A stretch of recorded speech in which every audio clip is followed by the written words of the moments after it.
harcèlement et antisémitisme. Ce que fait Gabriel Attal. Et promis qu'il n'y aurait pas de harcèlement. Ça, c'est du harcèlement. Plus de l'antisémitisme, c'est honteux. Non, on ne peut pas accuser le gouvernement de ne pas faire preuve de volontarisme. Enfin, vous avez entendu ce qu'a dit la proviseure, là. Je suis désolé. Le problème, c'est qu'on n'est pas capable aujourd'hui de se donner les moyens de lutter efficacement contre cette haine des Juifs qui déferle sur notre pays.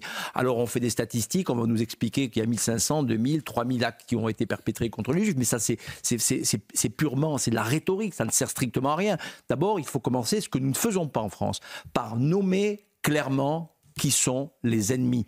Et à partir du moment où on sera capable de le faire, ce que par ailleurs on n'a pas été capable de faire lors de la manifestation de la marche pour la République. Vous avez raison. Si on a le temps, justement, et vous savez quoi, en Allemagne, la ministre de l'Intérieur a tenté de faire ça. Elle avait rendez-vous aujourd'hui, puisqu'il faut avec la communauté des musulmans. Je ne sais pas si Valérie, on peut écouter, on va l'écouter. Vous allez voir, elle réclame des musulmans en Allemagne qu'ils réagissent.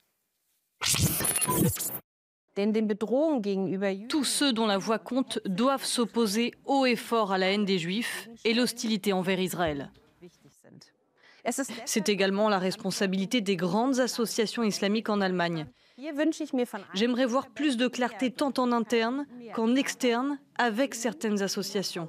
Je dis tout aussi clairement que l'antisémitisme ne peut pas être combattu par un sentiment anti-musulman. Nous devons nous parler, communiquer les uns avec les autres.